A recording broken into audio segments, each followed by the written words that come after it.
on the channel, we throw up the four fingers with the four horsemen: Tully Blanchard, Arn Anderson, Jakks Classic Superstars, Toys R Us exclusive, Series 7, the 2-packs. The spirit of Ultimate Warrior will run forever!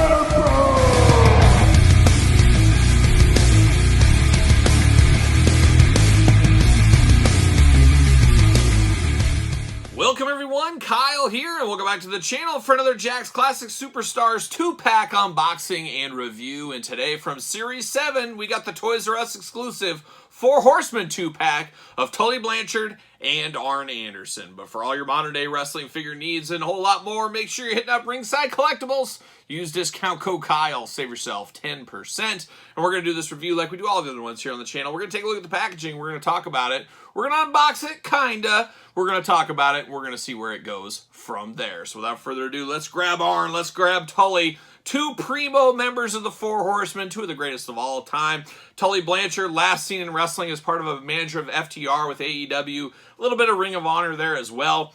I really did enjoy that Tully Blanchard manager aspect. Apparently he wasn't very well liked behind the scenes, but man, I really loved it. I loved that when he wrestled with FTR. Just loved Tully Blanchard. I just loved him in a managerial role. I really wish that would have worked out. Probably one of the greatest disappointments in wrestling for me the last couple of years. Is I'm a big Tully Blanchard guy, so I would have loved to have seen it. And of course, Arn Anderson, he's basically on TV once in a blue moon. Ever since Cody left, he's really kind of disappeared. We'll see where him and Brock go and where that career goes, but we're talking pinnacle Four Horsemen days right here. Very interesting set, though, with a little bit of head scratching with this one. As usual with some of these Jakks Classic Superstars. Beautiful packaging on here. Absolutely do love that. We do get the WWE Tag Team titles with Four Horsemen, Tully Blanchard, and Arn Anderson. Now, makes you feel like this should be a Brainbuster 2-pack, but we got the Brainbusters in a 3-pack with Bobby Heenan from the Walmart line. So, I don't know, that's so Jakks, I guess is what we would call it. We would rather just not even have the tag titles than have them at all at this point if they're going to do Four Horsemen gear, and that's what this is representing here. So, like I said, a head scratcher. Arn and Tully on the side looking good. Arn Anderson, Tully Blanchard over there. And then on the back, of course, you got the glamour shots, you got the cross-sell, you got UPCs, you got warnings, we got the tails of the tape. It's all going on there. As you can see, this is the Four Horsemen wave right here. Lex Luger, Dean Malenko, a head scratcher. We'll talk about that in that video. Barry Windham, Ric Flair, of course, and then Arn and Tully. They're all throwing up the four fingers, though. They're all representing the Four Horsemen. I absolutely love that. But very, very good. But let's see what it says. Arn Anderson back here. Debuted 1982, 255 pounds, 6'1". Finishing move, the Gourd Buster, inverted suplex slam, in parentheses. Tully Blanchard, 1975, 222 pounds, 5'10". Finishing move, the slingshot suplex. Absolutely a favorite move of mine. Absolutely do love that one. Tully has black knee pads, same in the back, but on the back it shows Arn with black knee pads, but we do get white knee pads here. So a little change of difference there between the packaging and the final product. But let's pull these guys out here and let's look at these tag team titles first. Now, we've seen these tag titles a million times. Here they are again, once again, and they are the WWF World Tag Team titles. Now, they did hold these as part of the Brainbuster, just not as part of the Four Horsemen. So that's where some of that head scratching goes in. It is what it is. We've seen those titles many a times. They're okay. They're okay at best, I think is fair. But let's look at these two here. Let's look at Tully Blanchard first. Tully, his own demons always caught up with him. One of the greats of all time. I think could have been even bigger.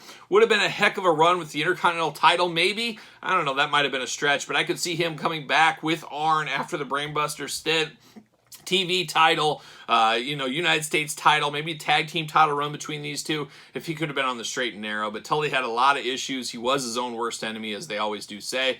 And I loved him, like I said, in AEW coming as a manager. Man, I really just wish that would have worked out. But it is what it is. But Tully looking good here. He's got a fist of fury. And then everybody in this line has the Four Horsemen hands. They're throwing up the four fingers. Tully letting everybody know he's a member of the Horsemen. And then you got the Four Horsemen on the front of the jacket. Four Horsemen on the back of the jacket. Got TB on the tights. Taking care of business? Nah, Tully Blanchard. Tully Blanchard. Black knee pads. Stars. White and red on the boots there. Big head sculpt for Tully. Always thought Tully's head sculpts were a little bit large in the Jakks days. Of course, we did get a Tully in with a robe in the single carded series.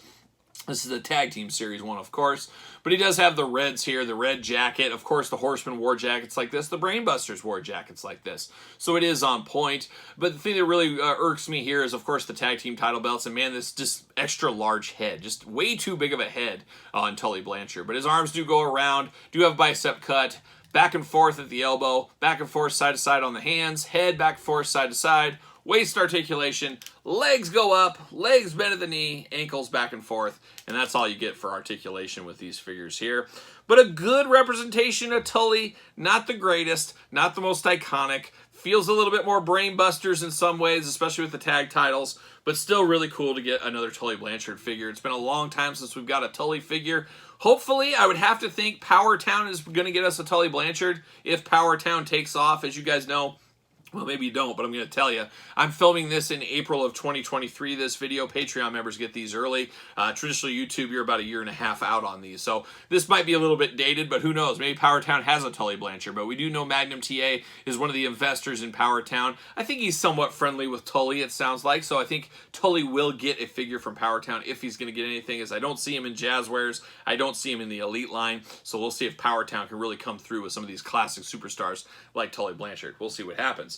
Now we turn our attention to AA Arn Anderson, one of my all-time favorite wrestlers. And Arn Anderson, of course, was around in the time of the Road Warriors, Demolition, Ultimate Warrior, Hulk Hogan, larger-than-life superstars. And Arn looked like your uncle that works on cars and drinks beer on the weekends. He just looked like just a regular old dude, but a tough regular old dude. And Arn was an absolute favorite of mine as a kid. Always respected Arn Anderson, one of my all-time favorites. Loved all of his matches. He never had a bad match, really. Always loved Arn. I love the tan on Arn Anderson. Arn always had one of the best tans ever back in the day, too.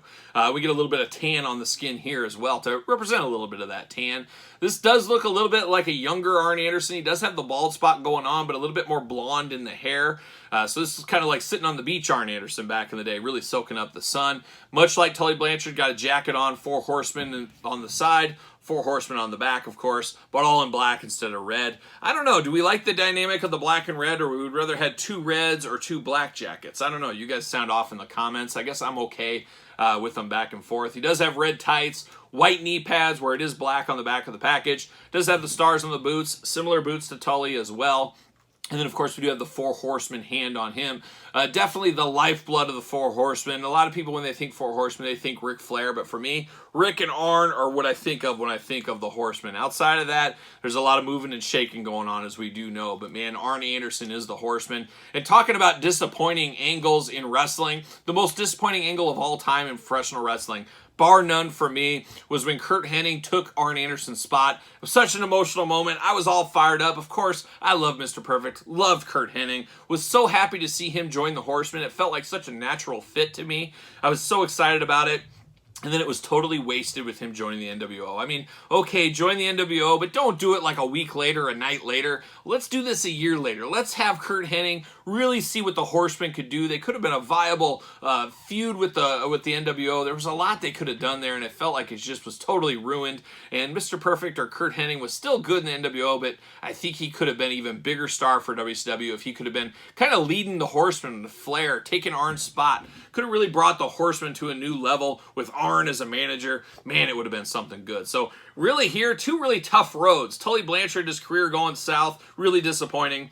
Arn Anderson obviously getting hurt, tragically disappointing. But then Curt Hennig turning on the Horsemen, all that. Man, just tough times in the Horsemen. It's tough to be a Horseman fan. That's what we're going to get at right here today. But man, oh man, I'm happy to have this. I'm here for all Horsemen. Anytime, any toy line, anything, give me the Horsemen. Such an important part of my childhood, time watching wrestling. I'm here for it all day long, and twice on Sunday, which I am filming this on a Sunday, so it all checks out. The math checks out. The Steiner math checks out. But there it is. There's Arn Anderson, Tully Blanchard, the 4 Horsemen, Jakks Classic Superstars, 2 packs, the Toys R Us exclusive. What are your guys' thoughts on these 2? Did you pick them up back in the day? Did you play the long game? Did you play the no game? Let me know in the comments down below. Of course, you made it this far. Don't forget to like the video. Don't forget to subscribe to the channel. Turn on the old notification bell, as we got videos every single day, and then some. Yes, and then some. and get even more content, including early access to videos like this over on the Patreon channel. Truly your best way to support the channel and all the content. You can also support the channel over at ProWrestlingTees.com. Search Kyle Peterson, and don't forget social media, SirPaul64 on Twitter, Instagram, _Kyle_Peterson is where you're going to find me. So for Arn and Tully and the Four Horsemen, I am Kyle. I'll see you guys all real soon.